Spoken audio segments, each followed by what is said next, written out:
안녕하세요. 테드를 락으로 물들이기 위해 자리에 선 백은우입니다. 여러분들은 락이라는 음악 장르를 생각했을 때 머릿속에 어떤 이미지들이 떠오르시나요? 헤드뱅이, 부수는 거, 같이 머릿속에 떠오르는 세부적인 이미지들은 서로 다를 거예요. 하지만 대중들이 흔히 가지는 락에 대한 이미지 큰 틀은 다들 비슷합니다. 많은 사람들이 락이라고 하면 목이 떨어져라 머리를 흔들어대는 기타리스트, 시도 때도 없이 소리만 질러대는 보컬 같은 이미지들만을 떠올리죠. 하지만 이러한 이미지들은 헤비메탈이나 하드락과 같은 장르들이 특징일 뿐입니다. 이외에도 대중들이 락이라는 장르를 생각했을 때 흔히들 떠올리는 또 다른 장면인 부수고 던지고 아무 때나 침을 뱉고 하는 그런 건전하지 못한 것들도 단지 펑크락이라는 장르의 특징일 뿐입니다. 이처럼 가까이 하기 겁나는 저런 특징들은 락의 일부 장르의 특징이지 락이라는 장르 자체의 특징이 아니에요. 단지 일부의 특징일 뿐이에요. 그러니까 지금부터 여러분들이 가지셨던 락에 대한 편견을 버리고 저와 함께 락이라는 큰 바다 속으로 빠질 준비를 해주시기 바랍니다. 지금부터 저는 여러분들께 락이라는 장르에 대해서 소개해드리고 여러분들께 락으로 일부가 되어드릴 친근한 그리고 익숙한 문을 열어드릴 예정인데요. 근데 왜 제가 오늘 이 주제에 대해서 얘기를 하려고 할까요? This is my idea. 모두에게 필요하니까요. 이 장르는 생활이 적재적소에서 모두의 길을 기쁘게 만들어줄 것이고 여러분들이 삶 속에 스며들어서 인생의 BGM이 되어줄 것이라고 믿어 의심치 않기 때문입니다. 그리고 장르를 불문하고 친숙하지 않았던 음악 장르를 알아간다는 것은 진짜로 끝내주는 일이거든요. 세상을 보는 눈과 듣는 귀가 넓어질 수가 있고 그렇게 된다면 이전에는 얻을 수 없었던 수많은 새로운 기회들을 얻을 수 있습니다. 그럼 이제 본격적으로 락이라는 장르에 대해서 얘기를 해보도록 하겠습니다.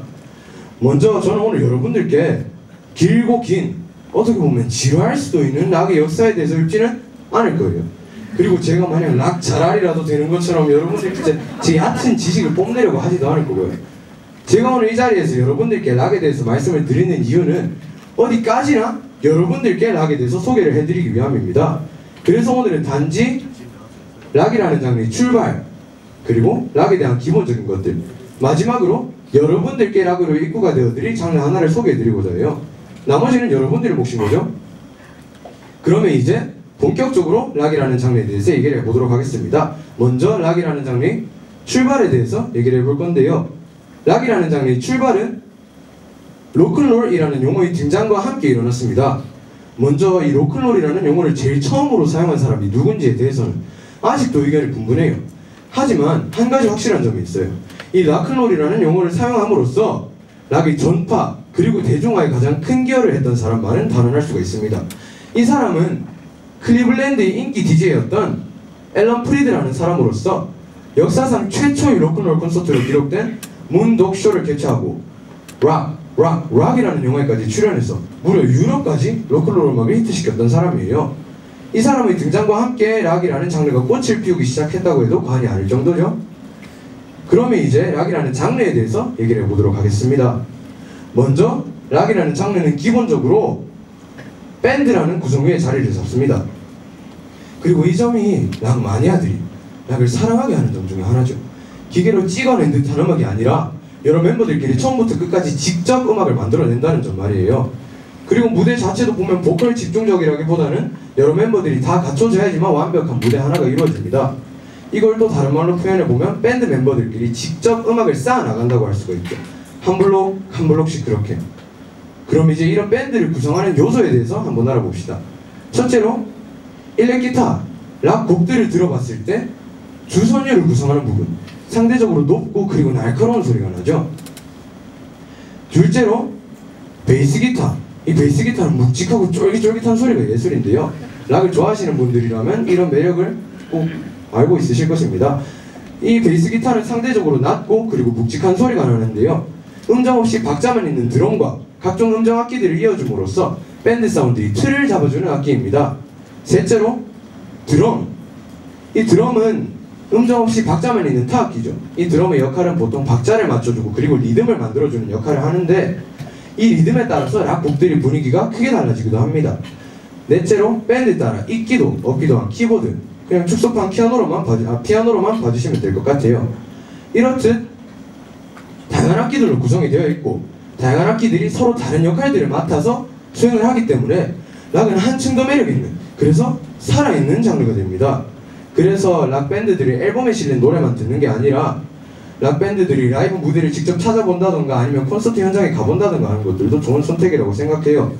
락밴드들이 앨범에서는 느낄 수 없던 현장감이라던가 그런 것들도 느껴지고, 그리고 매 무대마다 제각기 다른 퍼포먼스들을 준비해서 보여주기도 하거든요.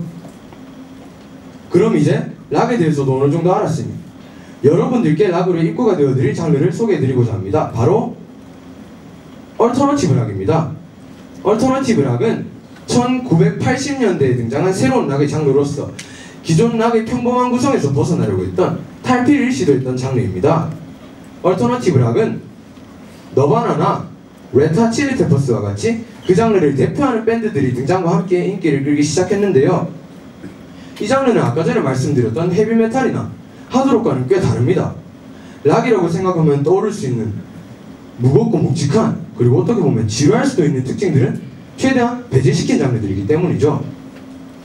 그리고 이 장르가 제일 처음으로 등장했을 때는 너바나나 레타 칠리 페퍼스와 같이 그 장르를 대표하는 뮤지션들이 음악만을 칭하는 한정적인 용어였다면, 최근에는 이 용어가 사용되는 범위가 기존의 메탈적 성향을 벗어난 락 전체로 커졌다고 합니다. 이렇게 메탈적 성향을 드러냈고 펑크락과 같이 정도를 넘어서게 과격했던 특징도 사라졌으니 큰 부담 없이 즐기실 수가 있을 거예요. 이런 얼터너티브 락에는 이것도 락이었어 라고 생각할 수 있는 곡들도 포함이 되어 있는데요.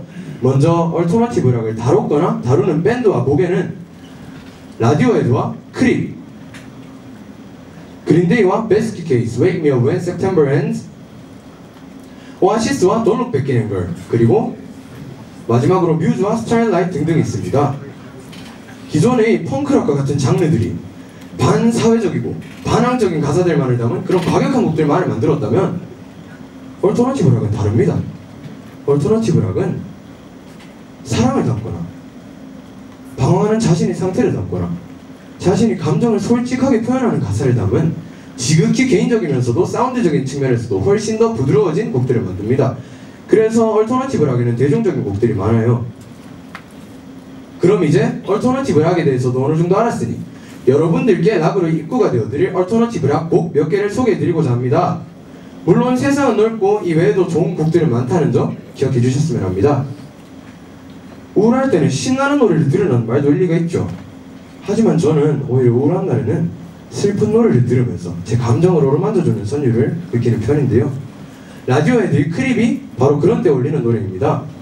우울하고 축축한 가사와는 전혀 동떨어져 보이는 아름다운 멜로디와 의외의 조화를 이루는 그런 좋은 곡입니다.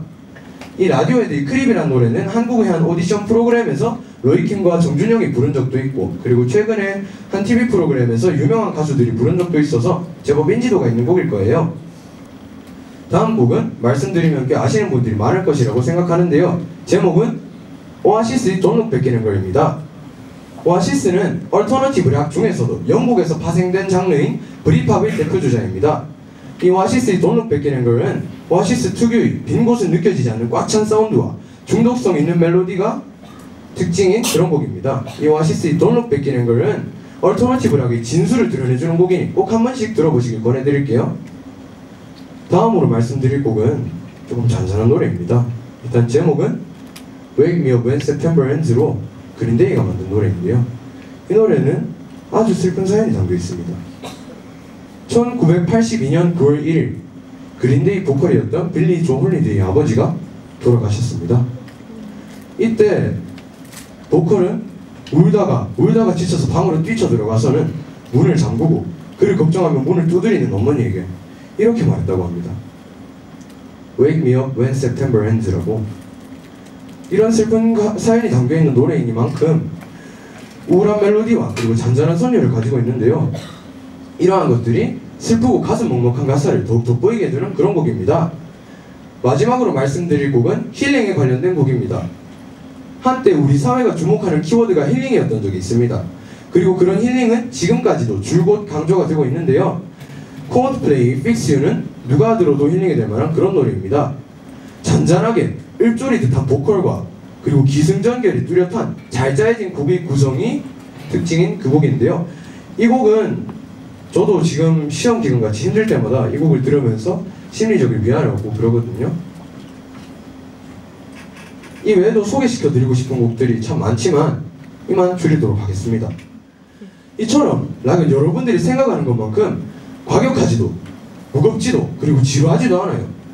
락은 오히려 달콤하고 담백하고 그리고 신나는 장르입니다. 락에는 오늘 말씀드린 얼터너티브 락만 있는 것은 아니니 부담감이 적은 이 얼터너티브 락을 시작으로 락의 세계 그리고 넓고 깊은 락의 바다에 푹 빠져보시길 권해드릴게요. 왜냐하면 이 락이라는 장르는 여러분들이 학교 생활에 있어서 그리고 앞으로 인생에 있어서 좋은 BGM이 되어줄 것이라고 믿어 의심치 않기 때문입니다. 지금까지 락을 사랑하는 백은우였습니다. 감사합니다.